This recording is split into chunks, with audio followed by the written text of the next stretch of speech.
믿음에는 시련이 따릅니다. 자, 여러분 우리가 또 오늘 함께 말씀 볼 텐데요. 지난주 하나님의 말씀을 믿음으로 붙들고 본토 친척 아비집을 떠난 아브라함을 우리가 보았습니다. 자신이 살던 모든 집과 이 터전과 환경을 뒤로하고 그는 오직 하나님의 말씀만을 의지해서 이제 떠나갔어요. 믿음으로 탁 결단해서 하나님의 말씀에 운명을 걸고 모든 걸 버리고 갔잖아요. 자, 5절에 이렇게 나와 있습니다. 함께 5절을 읽어보도록 할까요? 시작. 아브람이 그의 아내 사레와 조카 룻과 하란에서 모은 모든 소유와 얻은 사람들을 이끌고 가나안 땅으로 가려고 떠나서 마침내 가나안 땅에 들어갔더라. 네, 가나안 땅에 들어갔습니다. 자, 여기서 그러면 이제 우리는 여기서 어떤 결과를 기대하게 됩니까? 믿음으로 결단해서 들어갔더니 바로 이제 놀라운 축복이 찾아오고 또 바로 사업도 더 잘 되고 또 바로 더 큰 능력이 딱 믿음으로 한 만큼 바로 오면 좋지만 그렇지 않은 경우가 사실 우리의 믿음 가운데 많이 있습니다. 여러분, 아브라함도 믿음으로 모든 걸 걸고 결단해서 떠났지만 그 바로 어떤 결과가 찾아왔을까요? 6절에 이런 결과가 찾아왔다라고 성경은 얘기합니다. 같이 읽어볼까요? 시작. 아브람이 그 땅을 지나 세겜 땅 모래 상수리 나무에 이르니 그때 가나안 사람들이 땅에 거주하였더라. 네. 갔더니 이미 살고 있는 사람이 있는 거예요. 저는 이 말씀이 좀 너무 절망적으로 느껴졌어요. 그렇죠? 모든 걸 걸고 갔는데 막상 그 땅엔 사실 내가 살 곳은 없는 거예요. 사람들이 이미 다 자리 잡고 다 살고 있었어요. 여러분, 아브라함이 사실은 굉장히 적잖이 좀 당황스럽고 충격이 됐을지 여러분 공감이 좀 가세요? 제가 전도사 시절에 교회에서 이제 교역자 수련회 일정 전체를 담당한 적이 있었습니다. 그래가지고 이제 교역자분들 이제 뭐 가족들 다 포함해서 이제 한 30명 정도가 움직이는 그 수련회를 제가 이제 다 일정을 짜고 준비하는 그런 책임자였어요. 그래가지고 타지로 나가서 숙소에서 묵고 또 회의도 하고 교제도 하고 밥도 먹고 이러는 건데 둘째 날 점심 장소를 제가 이제 서칭해 놓고 당일 그 제가 이제 이야기한 식당의 주소를 다 뿌리고 이제 그 식당으로 모이세요 해가지고 출발을 했습니다. 그래가지고 그 식당으로 다 같이 움직였죠. 근데 그 식당에 딱 도착을 했는데 이게 웬일 식당이 문을 닫은 거예요. 와, 알고 보니까 그날이 이제 쉬는 날이었던 거예요. 그러니까 맛집이어서 단체 예약이 안 되는데 평일엔 한산하다라는 블로거의 말만 믿고 그 후기만 대충 믿고 제가 그렇게 좀 대충 파악한 게 이제 화근인 거예요. 그러니까 더 꼼꼼하게 챙겼어야 되는데 여러분 이게 뭐 다 같이 움직였는데 안일하게 그냥 갔는데 이제 문을 닫은 거죠. 여러분 분위기가 이제 혼돈이 찾아오는 거죠. 그죠? 사람들이 부목사님들 막 달려와가지고 전사님 여기 맞는 거냐고, 확인 안 했냐고, 등골이 막 이제 옥삭해지고 정신이 이제 혼미해지죠, 여러분. 얼마나 여러분 이게 당황스러운 일입니까, 그렇죠? 나 때문에 저 때문에 지금 다 같이 허탕을 치고 또 다 같이 다른 곳으로 움직여야 하는 상황이 온 거예요, 여러분. 여러분 보세요. 이렇게 모두를 데리고 식당만 잘못 데려가도 여러분 간담이 서늘해지거든요, 그죠? 와, 이거 나 때문에 지금 큰일 났네. 다 같이 밥 먹으러 왔는데 문을 닫았네. 이게 보통 힘든 일인데 여러분 지금 아브라함은 온 가족을 데리고 자신의 삶의 터전을 떠나서 다 같이 나만 믿고 따라와 해가지고 지금 땅을 넘어서 갔는데 여러분 어땠어요? 그곳에 사람들이 이미 다 잘 살고 있고 우리가 살 땅은 전혀 없는 그런 상황이 펼쳐졌습니다. 여러분 아브라함이 얼마나 당황을 했을까요, 여러분? 아브라함이 얼마나 순간적으로 모든 가족들이 힘들었을지 상상이 갑니다. 여러분 사람들이 막 한두 명씩 물어보겠죠. 여기가 진짜 맞는 거냐고. 아니 우리를 죽일 작정이냐고 사람들이 이렇게 원망을 했을지도 모르겠어요. 가족들의 표정이 한두 사람씩 굳어가기 시작합니다.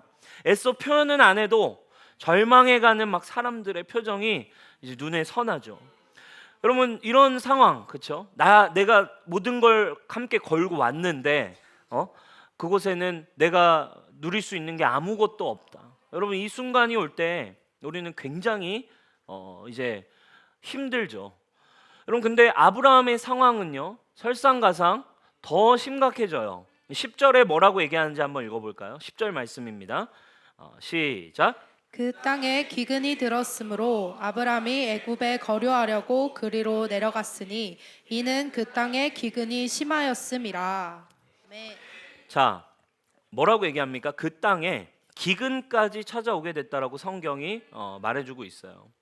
막상 지금 살 곳도 없어서 쫓겨가게 되는 그런 상황, 살 곳도 없던 찰나에 옮겨간 그 땅에서 기근까지 찾아와가지고 한 끼 제대로 먹을 수도 없는 그런 상황이 이제 찾아온 거죠. 여러분 얼마나 막막할지 상상이 되세요, 여러분, 그죠? 지금 살 곳도 없고 먹을 것도 없어지는 그런 상황. 아브라함의 현실은요, 모든 현실이 하나님의 말씀과는 정반대로 흘러가고 있어요. 하나님이 정말 사실은 기똥차게 사실은 지금 프레젠테이션 앞에서 했잖아요. 아브라함, 너 복이 될 거야. 너 창대케 될 거야. 너의 이름이 정말 위대해지고 너는 정말 많은 복을 누리는 위대한 하나님의 사람이 될 거야. 하나님이 어마어마하게 이제 하늘의 별 써가시면서 프레젠테이션을 해가지고 이 아브라함이 그것을 믿고 이제 인생을 걸고 모든 걸 투자했단 말이에요. 자기가 가고 있던 모든 걸 다 정리해서 하나님의 말씀에 올인해가지고 따라왔는데 여러분 이게 웬일입니까? 이상하게 현실은 점점 더 오히려 모든 걸 잃어만 가는 방향으로 얻어가는 것 같지 않고 오히려 내가 손해보고 잃어가고 힘들어지는 상황으로 전개가 되고 있었어요. 여러분 이게 아브라함이 직면해야만 했던 믿음의 시련이었어요. 현실과 믿음의 경계선에서 찾아오는 그 두려움과 그 어려움들. 여러분 현실적인 이야기예요. 내가 지금 갔는데 내가 살 땅이 없다. 여러분 이게 뭘 의미할까요? 내가 지금 어디서 살지? 집은 어디서 얻지? 뭐 하면서 살아야 하지? 나 지금 무슨 직장 가져야 되지? 여러분 집 살 곳이 없다라는 것만큼 여러분 우리에게 여러분 불안을 주는 요소는 없어요. 그렇죠? 여러분 예를 들면 우리 교회 여러분 청년들 우리 지금 지방에서 타지에서 서울로 올라오셔서 지금 자취하고 사시는 분들 있잖아요. 그죠? 한번 손 들어보세요. 지방에서 올라오시면 서울에 살고 있다. 여러분 지금 많은데 올라오셔가지고 제일 먼저 하신 일이 뭐였어요? 그죠? 집을 구하는 거예요. 집을. 그죠? 근데 여러분 상상해 보세요. 여러분들이 지방에서 서울 올라올 때 아들아 너의 본토 친척 아비 집을 떠나 서울로 가라. 서울에 가면 네가 복이 될 것이다. 서울에 가면 네가 창대케 될 것이다. 서울에 가면 네가 복을 엄청 누리게 될 것이다. 좋은 직장이 예비돼 있다. 그래야 서울로 여러분들이 올라왔는데 여러분 신림으로 가라 해가지고 신림에 간 거예요. 그죠? 신림에 갔는데 내가 살 곳이 없어. 그죠? 생각해 보세요, 여러분. 주님의 음성 붙들고 서울에 왔는데 막상 딱 갔더니 내가 살 곳조차가 없다. 집을 구할 수도 없고. 그럼 어떻게 하겠어요, 여러분? 그죠? 친구 집에 다니겠습니까? 아니면 뭐 이제 가족들 집으로 가겠습니까? 아니면 뭐 그렇게 계속 살겠어요? 이 불안의 요소는요, 여러분 자기가 지낼 곳이 없다라고 할 때 찾아오는 불안, 이거 엄청난 거죠. 근데 두 번째로 또 뭐가 왔대요? 거기에서 끝나는 게 아니라 내가 있는 곳에서 기근까지 찾아온 거예요. 쉽게 얘기하면 이게 무슨 의미입니까? 돈이 마르기 시작한 거예요. 그죠? 재정이 바닥 나버렸어요. 그래서 이제 기근이 왔다는 건 그러니까 한 끼니도 해결하기가 힘든 상황까지 이제 걸어가는 거죠. 여러분 만약에 주님의 부르심 받고 서울 진짜 왔을 때 집도 없고 재정도 다 말라서 여러분 그렇게 되면 이제 어떻게 하겠습니까? 본토 친척으로 다시 가야 되는 거예요. 그죠? 아버지 집으로 다시 돌아가서 이제 돌아온 탕자 쪽으로 가셔야 돼요. 이제 그죠? 이제 돌아온 탕자 쪽으로 가서 아버지 집으로 다시 들어가야 하는. 여러분 이거 굉장히 현실이에요. 오늘 우리에게도 믿음으로 주님을 따라가지만 믿음의 시련이라는 이 동일한 현실적인 문제가 우리에게 찾아와요. 이것이 바로 이 세상에 하나님의 말씀을 따라가는 모든 인간에게 찾아오는 믿음의 시련 테스트들입니다. 예수님도 동일했어요. 예수님도 인간으로 이 땅에 오셨을 때 똑같은 테스트, 시련을 겪으셔야 했습니다. 어떤 시련이에요? 바로 인간에게 주어진 이 운명적인 전제입니다. 사람은 떡으로 사는 것이냐 아니면 하나님의 말씀으로 사는 것이냐. 할렐루야. 이것이 여러분 사실은 이 땅에서 하나님의 나라를 사는 사람에게 믿음을 붙든 순간 주어지는 시련이에요. 사람은 떡으로 사는 거냐 아니면 하나님의 말씀을 믿는 믿음으로 사는 거냐. 이거에 뭐라고 대답할 수 있느냐, 이것이 여러분 결국 이 믿음인 거예요. 이처럼 여러분 믿음이라는 것에는 이런 시련이 찾아와요. 왜 이 시련은 필연적인 건데 여러분 왜 그럴까요? 여기엔 좀 설명이 필요한 것 같아요. 왜 이 믿음의 시련은 이 땅에서 우리에게 필연적일까? 그렇죠? 좀 설명이 필요하죠? 믿음이라는 건 여러분 어때요? 믿음이라는 건 하나님 영이신 하나님의 이 보이지 않는 말씀을 믿는 거예요. 믿으십니까? 그죠? 그러니까 이 말씀은 영적 세계에서 하나님 주신 말씀을 믿었어요. 그리고 이거는 보이지 않는 세계에서 이루어진 일이에요. 이건 뭐예요? 아직 눈에 보이는 실제에는, 눈에 보이는 세계에는 나타나지 않은 하나님의 말씀이 영적 세계에서 이미 이루어진 것을 확신하고 내 믿음의 눈을 떠서 봤을 때 이 말씀은 확실하고 이미 이루어진 것으로 보는 것이죠. 그죠? 그러면 어떤 현상이 생기냐면 내 영으로 내 믿음의 세계에서는 말씀이 확실해 보여요. 그렇죠? 그리고 선명하게 보인다 할지라도 이 땅에서는, 보이는 세계에서는 그 말씀이 실제가 되지 않은 부분이 있잖아요. 그렇죠? 그게 있기 때문에 하늘에서는 이미 이루어졌지만, 영적 세계에선 이루어졌지만 보이는 세계에선 아직 이루어지지 않았기 때문에 그 사이의 시간이 우리에게는 너무나 힘든 시련처럼 다가오는 거예요. 여러분 그 시간은 그러나 뭐인 거예요? 그 시간이 너무너무 중요한 거예요. 이 믿음의 시련이라고 하는 시간을 우리가 어떻게 해석할 수 있습니까? 바로 이거는 하늘에서 이루어진 것 같이 땅에서도 이루어지기까지의 시간이라는 거예요. 할렐루야. 믿으십니까? 하늘에서는 이미 이루어졌어요. 아멘. 그게 믿음이에요. 그죠? 주님이 말씀을 주실 때 아멘 하면서 우리가 받을 때 이것은 그리스도 안에서 모든 것이 예가 되고 모든 것이 이루어지며 하나님의 말씀은 1.1획도 없이 성취됨을 우리가 믿는 겁니다. 그러나 하늘에서는 이미 이루어졌지만 문제가 뭐예요? 이 땅에 보이는 세계, 내 삶에서는 이루어지기까지, 그게 실제가 되기까지의 믿음의 시간이 있다라는 거예요. 그 차이가 있어요. 시간과 공간에 어떤 간극이 있습니다. 하늘과 땅 사이의 간극, 그렇죠? 하늘에선 이루어졌지만 땅에서 이루어지기까지의 그 차이가 있다 보니까 이 순간이, 이 차이가 그게 바로 우리에게 찾아오는 믿음의 테스트이며 그 시간이 믿음의 시련으로 다가올 수 있다라는 거죠. 여러분 이 테스트를, 이 시간을 하늘과 땅의 이 차이의 시간을 사랑하는 여러분 믿음으로 넘어갈 수 있는 은혜가 있기를 바라요. 아멘. 그렇죠? 아직 보이진 않지만, 현실에서 보이지 않지만 믿음의 눈으로 볼 땐 확실한 거. 근데 쉽지 않아요, 이 믿음의 시련은. 그죠? 근데 여러분 이 테스트를 정말 잘 넘어갔던 위대한 사랑의 사람 한 명을 제가 소개하고 싶어요. 그죠? 이 사람은 진짜 정말 사랑의 사람이어서 이미 하늘과 땅, 보이지 않지만 이미 이루어진 것으로 정말 믿고 믿음으로 살아갔던 한 사람이에요. 정말 여러분이 이분처럼 보이지 않는 것을 보이는 것으로 믿는 믿음을 여러분 꼭 가지시길 축복합니다. 누군지 궁금하시죠? 제가 여러분 소개하고 싶어요. 영상을 한번 볼까요? 내가 여기다 선물 하나씩 채워 넣어준다고 했지? 오늘 하나 줄게. 펴봐.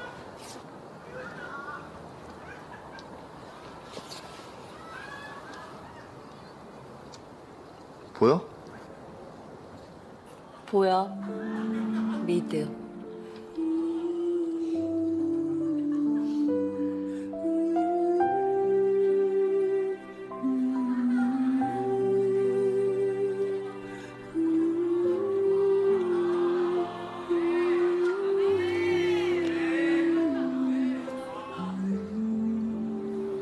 중요한 건 믿음이야. 네 마음도 내 마음도 영원히 변치 않을 거라는 그 믿음. 할렐루야. 중요한 건 믿음이야. 보여? 보이니? 보여. 믿음. 그죠? 와, 여러분 이거예요, 여러분. 그죠? 이 믿음. 우리 눈엔 안 보여. 근데 보이나 봐. 그죠? 그녀의 눈엔 보여. 그죠? 믿음의 눈으로 보니까 우리 눈엔 뭐야? 짜증나지만 사랑의 눈이 먼 그녀의 눈에는 이 실체가, 이 믿음의 실체가 분명한 거예요. 그죠? 이걸 가져다가 막 넣잖아요. 그죠? 여러분, 이 영상에 걸린 제목이 있어요. 그죠? 이 영상에 걸린 짤들이 제목을 사람들이 이렇게, 어떤 짤에는 이렇게 적어놨어. 가성비 지리는 선물. 그죠? 가성비 지리. 형제들 참고하세요, 여러분. 그죠? 사랑으로 여러분. 뭘 아멘입니까, 여러분? 그죠? 또 두 번째, 요 짤에 또 누군가는 이렇게 제목을 붙였어. 발렌타인데이 선물 추천. 그죠? 발렌타인데이에 선물 이렇게 하면 좋다. 여러분, 이 최지우가요, 권상우가 준 이 선물을, 그러니까 안 보이는데 뭐예요? 보인대요. 믿음의 눈으로 현실에서 바라봅니다. 얼마나 귀해요, 그죠? 그리고서 다시 한번 권상우가 얘기해줘요. 보이지? 중요한 건 믿음이야. 할렐루야, 여러분. 와, 이거 여러분 진짜 지금 이 믿음의 시련에 저와 여러분들에게 필요한 한 가지의 눈인 거죠. 그렇죠? 하나님이 우리에게 주신 말씀이요, 여러분 그런 거예요. 우리 믿음의 눈으로는 보여요. 그렇죠? 이미 하나님의 말씀은 내 영 안에서 이루어져 있고 약속은 변하지 않습니다. 근데 현실에서 보이지가 않으니까 속이 상할 수 있는 거예요. 그죠? 그러니까 우린 때로는 저런 상황이 찾아올 때 너희 가정을 향한 약속이 이래. 보여? 그죠? 근데 현실에서 어때요? 안 보여요. 그죠? 자, 이거 보여? 안 보여. 그러면 이제 우리가 속이 상하죠. 만약에 진짜 이렇게 왜 못 봐? 보이잖아. 지금 나 놀려? 장난해? 딱 이러면서. 그죠? 응? 따귀에 맞기 딱 좋아요. 그렇죠? 여러분, 우리가 사실은 하나님과의 관계 안에서 믿음의 테스트, 믿음의 시련이라는 삶의 영역이 사실 이렇게 되어 있어요. 하늘에서는 이미 이루어졌지만 땅에서 내 가정을 향해서 너무 안 보여요. 내 현실, 내 육신, 내 자아, 내 삶을 보면 내 모든 영역에서는 분명 하나님이 이런 축복 주신다 했는데, 믿음의 영역에서는 믿어지는데 현실로 돌아와 보면 나는 너무 무능해 보이고, 현실로 돌아와 보면 난 할 수 있는 게 아무것도 없어 보이고, 분명 하나님 우리 가정 회복하게 하신다고 하셨잖아요 했는데 가정에 들어가는 순간 너무 숨이 막히는 거죠. 그러면 여러분, 우리가 그 하늘과 땅에서의 그 간극 아래에서 우리는 어때요? 숨이 막혀요. 그리고 지쳐갑니다. 그러면 결국 그 사이에서 시험에 빠지죠. 여러분, 이 시간, 이 믿음의 시련의 시간을 근데 성경이 왜 우리에게 중요하다라고 얘기합니까? 아브라함이 믿음을 받고 왔지만 현실은 그렇지 않았어요.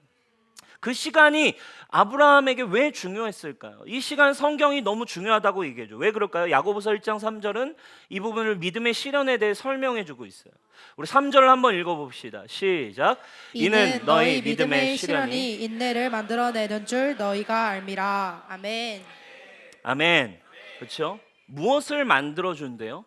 그 간극의 시간 속에 우리에게 찾아오는 건 인내라는 걸 만들어줘요. 근데 그 인내를 우리에게 주는데 인내는 어떻게 된대요? 인내를 온전히 이루라. 그러면 이것은 너희로 온전하고 구비하여서 조금도 부족함 없는 상태로 만들어준대요. 아멘. 자, 아브라함이요, 이 믿음의 시련 속에서 뭐 하는 거예요? 아브라함도 인내를 배워가는 거죠. 그죠? 보여? 보여. 그죠? 보이지 않지만 이게 보기 시작하는 거예요. 믿음으로 보는 거예요. 인내를 배웁니다. 여러분, 어떻게 시련 중에 인내로 온전하고 조금도 부족함 없는 시간을 보낼 수 있을까요? 여러분, 이게 엄청난 비결 아닙니까? 그죠? 여러분, 오늘 이 한 가지를 여러분 붙드시기를 축원해요. 그죠? 그 사이에, 현실과 믿음 사이에서 찾아오는 속상하고 힘든 그 시간 속에 여러분, 온전하여 구비하여 조금도 부족함 없는 상태, 이것이 여러분의 것이 되길 축원합니다. 어떻게 이게 가능할까요? 힌트가 오늘 본문에 숨어 있어요.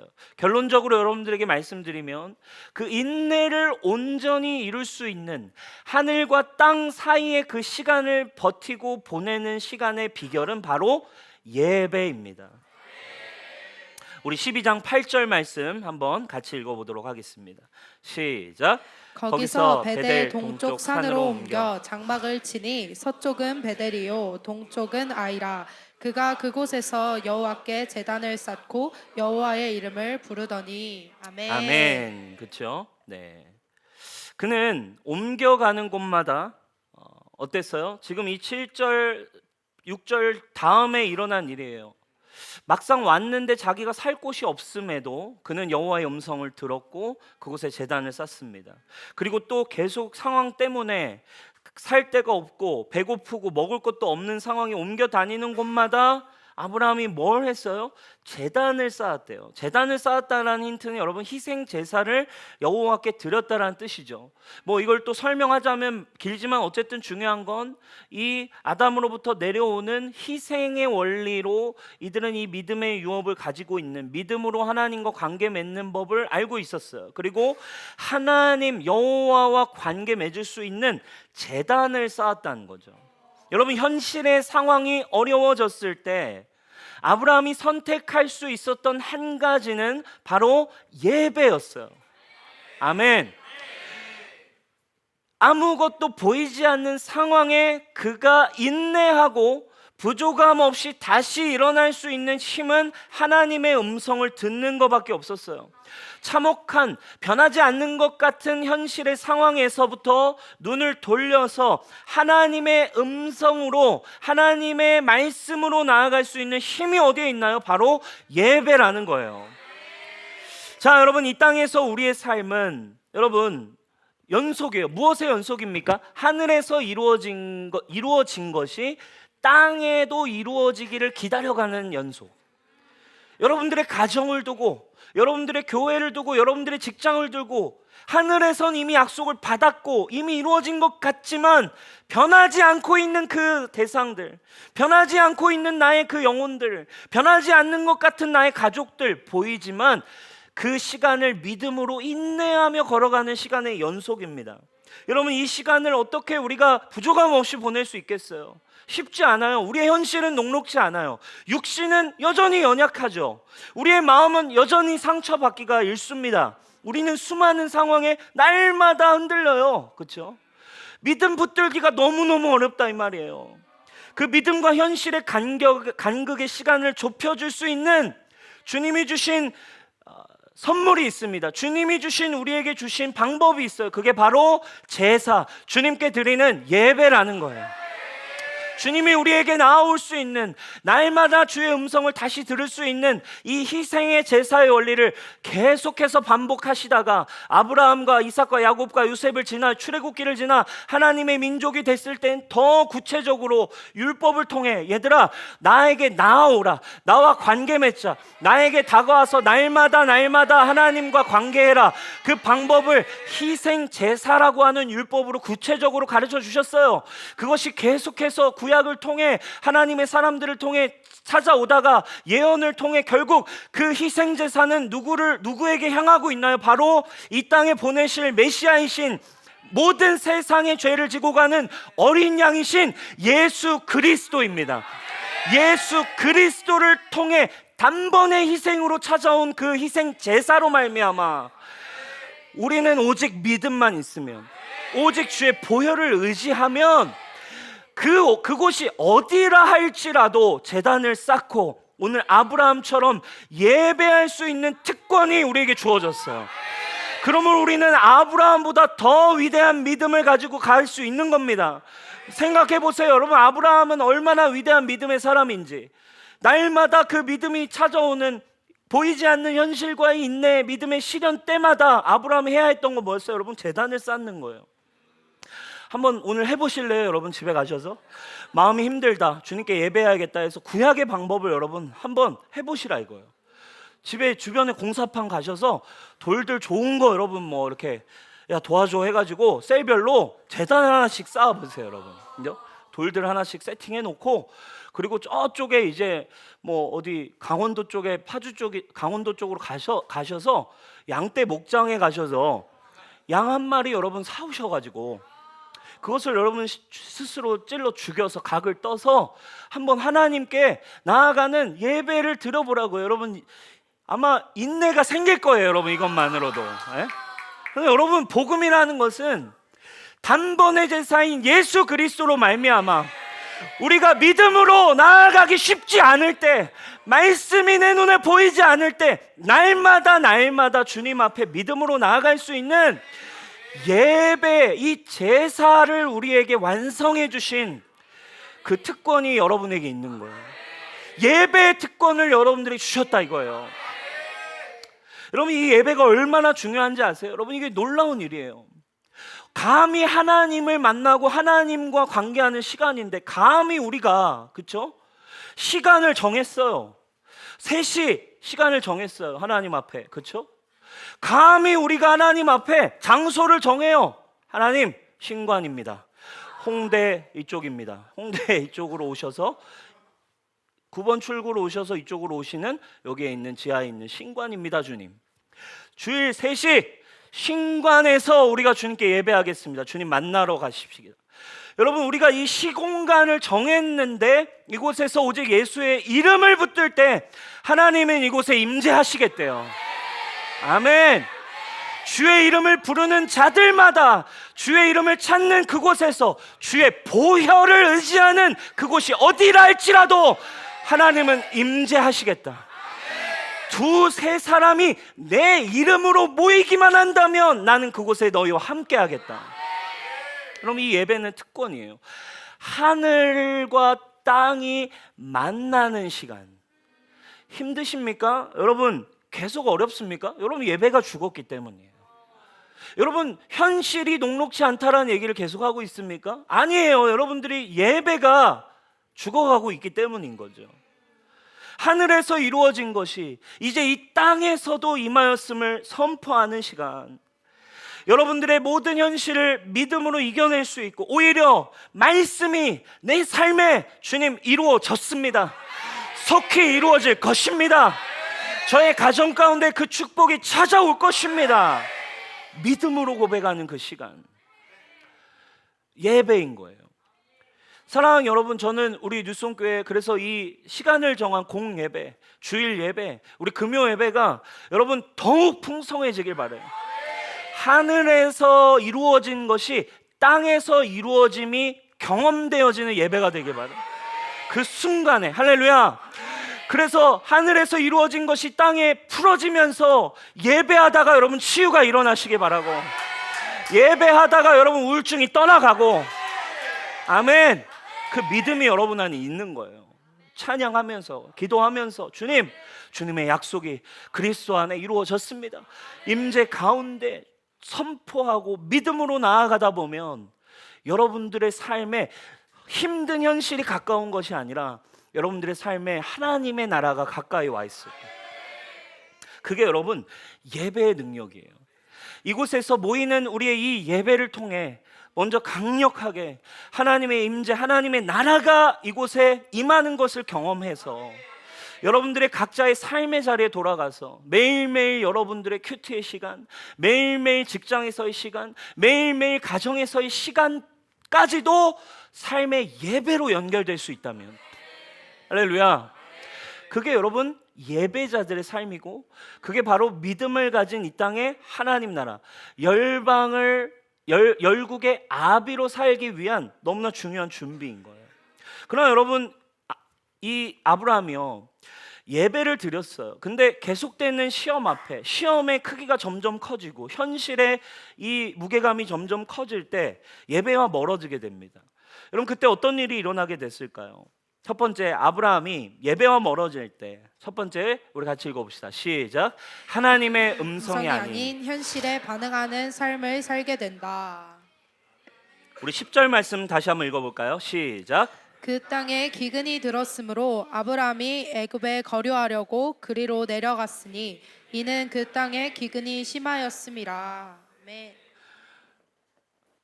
하나님은 중요한 게 있어요. 하나님은 아브라함에게 애굽으로 가라고 말씀하신 적이 한 번도 없어요. 하나님의 말씀은 가나안 땅이었어요. 내가 너에게 명한 땅. 한 번도 변한 적이 없는데 7절을 보면 상황에 쫓겨도 그곳에 살고 있는 사람이 있어도 그곳에서 예배하고 하나님의 음성을 듣던 아브라함이 결국 계속되는 기근 앞에서 무릎을 꿇게 됩니다. 그리고 제단을 이제 쌓지 못하게 돼요. 여러분, 우리도 똑같은 것 같아요. 우리의 현실도, 믿음의 시련도 이와 비슷해요. 현실에 쫓기게 되면, 그렇죠?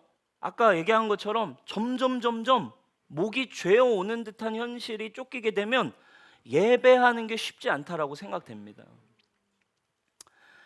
일단 문제를 해결해보자라는 생각이 앞서요. 그럼 그거 자체가 틀렸다라고 얘기하고 싶진 않아요. 그러나 일단 문제를 해결해보자라는 생각 때문에 여러분의 예배가 만약에 멈춰지게 된다면, 일단 이 문제가 내가 어쩔 수 없어 라는 생각이 하나님의 음성을 듣고 하나님의 말씀을 믿는 믿음, 그 예배보다도 앞선 나의 행동을 선택하게 만들고 있다면 여러분, 그 생각은 틀린 생각일 거예요. 일단 문제부터 해결하자. 좋은 게 좋은 걸 수 있지만 그것이 결국 여러분들이 예배로부터 멀어져서 현실에 맞춰진 선택만을 하게 한다면 여러분, 그것은 여러분들 힘들게 만든 선택입니다. 여러분, 그가 믿음이 아니라 서서히 인내할 수 없고 예배로 나아갈 수 없고 제사를 드릴 수 없고 현실로 반응하게 되자 그의 삶이 이어서 어떻게 될까요? 믿음을 지킬 수 없게 되자 현실에 반응하게 되겠죠. 그 다음 어떤 일이 찾아왔습니까? 두 번째, 인간적인 염려와 두려움에 지배당해 버렸어요. 11절 12절 우리 같이 읽어볼까요? 시작. 그가 애굽에 가까이 이르렀을 때 그의 아내 사라에게 말하되 내가 알기에 그대는 아리따운 여인이라 애굽 사람이 그대를 볼 때에 이르기를 이는 그 아내라 하여 나는 죽이고 그대는 살리리니. 자, 아브라함에게 어떤 두려움과 염려가 확 찾아오냐면, 야, 이제 애굽 땅으로 우리가 오게 됐는데 애굽 땅에 가니까 우리 사례 아내가 너무 예쁜데 우리 많은 남자들이 우리 사례 아내를 막 이제 꼬시고 싶어 하는 것 같은데, 야, 그럼 나 어떻게 하지? 큰일 났네. 너무 예뻐서 나를 죽이면 어떡하지? 그런 이 인간적인 염려와 두려움의 문을 열기 시작했어요. 여러분, 근데 생각해 보세요. 아브라함이 지금 요 정도의 염려를 두려워할 사람이었습니까? 아니에요. 아브라함은 본토 친척 아비 집을 걸고 그냥 인생의 모든 걸 버리고 떠날 만큼 믿음을 결단했어요. 근데 이 아브라함이 어느새 현실에 충만해지니까 요 작은 두려움 하나에도, 그렇죠? 아내가 예쁜 것이 두려움이 돼가지고 이게 막 자기를 위협하는 요소가 된 거예요, 여러분. 얼마나 여러분 이게 위험한 거예요. 아내가 예쁜데, 그죠? 이것 때문에 내가 힘들 것 같아. 이것 때문에 내가 어려워질 것 같아. 이 두려움의 지배를 당합니다. 여러분, 이 두려움의 지배당한 아브라함의 이유는 어떻게 될까요? 세 번째, 결국 세상의 방식과 자신의 힘으로 인생을 살아가게 되더라는 거예요. 13절입니다. 시작. 원하건대 그대는 나의 누이라 하라. 그러면 내가 그대로 말미암아 안전하고 내 목숨이 그대로 말미암아 보존되리라 하니라. 결국 그의 삶에 인내를 이루어가고 믿음으로 바라보는 그 시간들이 서서히 멀어지고 점점 현실의 방법을 추구하니까 세상의 방식으로 자신의 힘을 계속 선택합니다. 거짓말을 해서라도 살아남는 방식을 주저없이 선택해요. 남에게 피해를 입혀서도 일단 내가 살면 그만이다. 여러분, 이게 아브라함에게 자연스러운 선택의 방법이 됐어요. 여러분, 아브라함이 이런 사람이었나? 아니었어요. 그죠? 하나님의 말씀 앞에 정직하게 믿음으로 반응하는 삶을 추구하고 오던 아브라함이 어느새 현실 앞에서는, 그렇죠? 자신도 속이고 또 남에게 피해가 가더라도 일단 내가 사는 게 중요하지. 내가 다른 게 어떻게 되든 말든 거짓말을 해서라도. 근데 여러분, 오늘날 사실 우리 안에 너무 많은 믿음의 사람들의 삶 안에, 저와 여러분들의 삶 가운데도 이 그리스도인들 안에도 이게 자연스러운 방식이 되지 않았냐는 거예요. 그죠? 현실 앞에 세상의 방식, 나의 힘의 선택을 하는 것이 아주 당당하고 자연스러운 거고 어쩔 수 없는 것이라고 하는 이 말들. 왜 그럴까요, 여러분? 우리가 믿음과 현실이라는 괴리에 우리는 자꾸 주저앉기 때문이에요. 여러분, 이제 말씀을 마무리하고 싶어요. 오늘 우리에게 말씀하고 계신 한 가지가 있어요. 믿음 따라 갔고 말씀 따라 갔을 때 현실이라고 하는 괴리가 당연히 찾아옵니다. 이거는 어쩔 수 없는 거예요. 그러나 그 믿음이 나의 삶 가운데 눈에 보여지는 현실이 되기까지 여러분 시간이 필요해요. 그리고 인내가 필요해요. 믿음으로 넘어가는 훈련이 필요합니다. 그 현실의 하나님의 말씀의 성취를 가져오기까지의 인내 싸움을 여러분 감당하실 수 있어야 되는 거예요. 그게 여러분 우리에게 주는 선물이 있습니다. 그것이 바로 예배인 줄 믿으시기 바랍니다. 아멘. 저는 여러분들의 삶에 이 예배가 회복되기를 축복합니다. 할렐루야. 여러분들의 쉽지 않죠, 그렇죠? 우리 옆 사람 한번 축복해 줬으면 좋겠어요. 쉽지 않지? 네. 맞아요, 여러분. 보이지 않고 말씀은 정말 성취되는가 싶고 하나님의 사랑 분명 난 받았는데 진짜 나 사랑하시는 건 맞나 싶은 순간들이 찾아오고 그런 순간마다 여러분 우리가 기억하십시오. 믿음의 열국의 아비 말씀이 성취되는 자들입니다. 아멘. 세상이 말하는 복이 아니라 하나님의 복이 여러분들의 삶에 일하기 시작하는 자들이에요. 사도 바울과 실라가 빌립보에서 귀신 들려서 점치고 있는 여종, 그 여종에게서 귀신을 쫓아냈죠. 그래가지고 근데 이 여종, 귀신 들린 여종을 부려서 이제 점괘를 내주고 이제 돈을 벌던 그 주인이 바울과 실라를 끌어내서 매질하고 신고했죠. 그래서 고소해서 엄청난 매질을 당하고 이 바울과 실라가 감옥에 갇히게 됐습니다. 얼마나 얻어맞았는지 이들이 정신을 잃었나 봐요. 그래서 엄청나게 얻어맞고 깊은 밤중에 감옥에서 깨어납니다. 상황이 얼마나 암담합니까, 여러분? 주님의 일을 한다고 그리스까지 와가지고 복음을 전하다가 감옥에 갇히게 됐어요. 그럼 시간만 밤이 된 게 아니고 바울과 실라의 마음도 아마 어둠이 내렸을 거예요.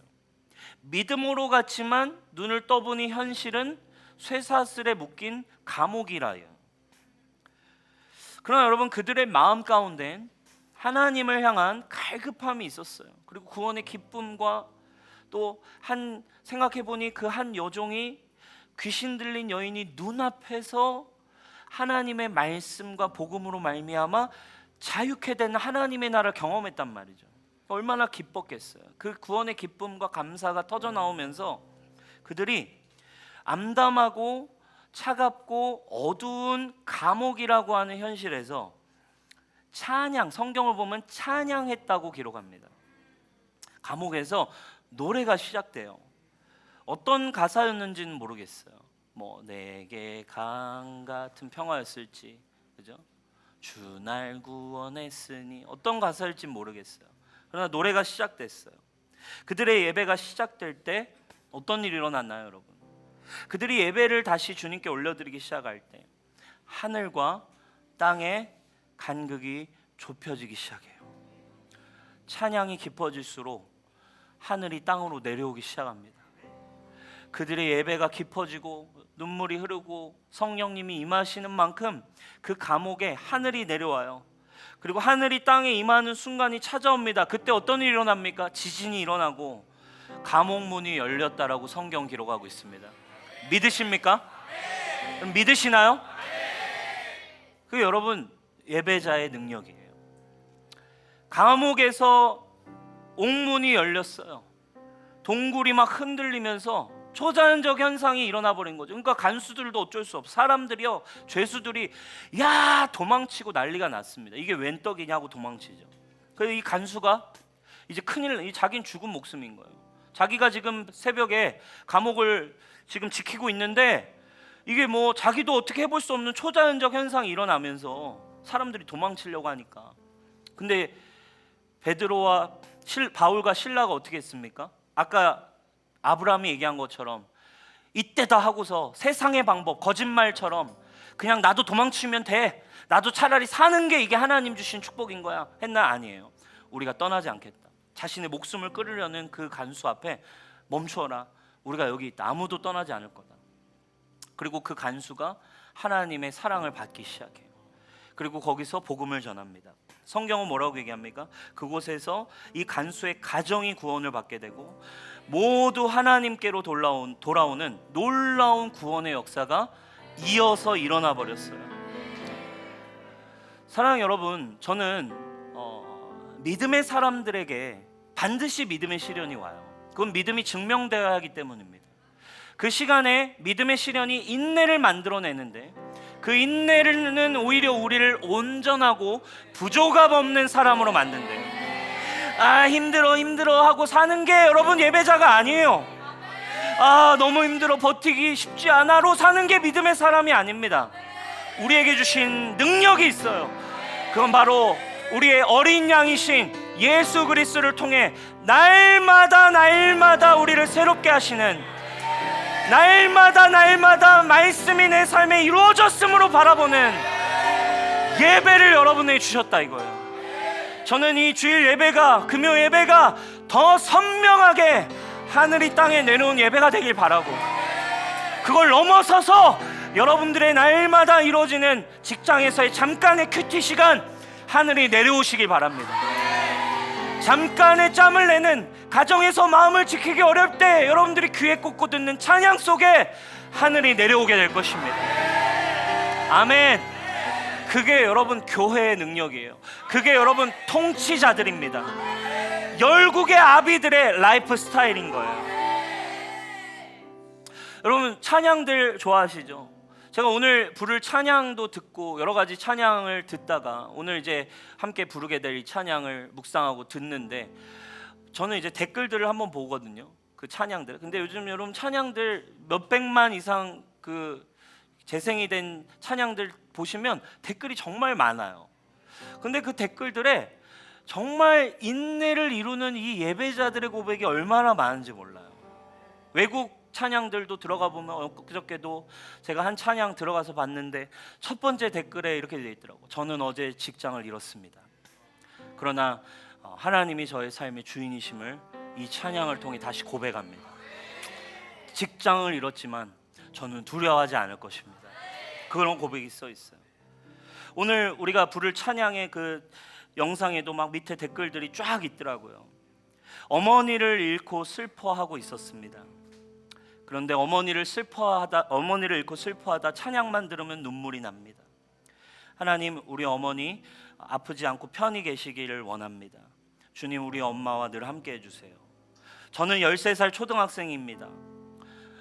모태신앙이지만 신앙이 많이 흔들려요. 이 초등학생이, 그죠? 13살인데 얼마나 귀해요 여러분, 그죠? 13살인데 신앙이 흔들린대요. 모태신앙인데 주일학교 다니는데 신앙이 흔들린대요. 믿음이 여러분 너무 놀라워요. 가뭄처럼 메말랐대요. 그 어린 초등학생이 뭐라고 자기 마음이 믿음이 가뭄처럼 메말랐대요. 주께서 어루만져 주셔서 이 땅에 복음 전하게 해주세요. 안녕하세요. 발달 장애 아이를 키우고 우울증으로 힘든 제 삶에 이 찬양은 은혜 같은 찬양입니다. 발달 장애 아이를 키우는 엄마, 그렇죠? 우울증이 찾아오는 엄마, 현실이 얼마나 참혹하겠습니까, 여러분? 그러나 이 찬양은 저에게 단비와 같아요. 이 모든 절망과 위기 또한 주님의 축복이라고 믿습니다.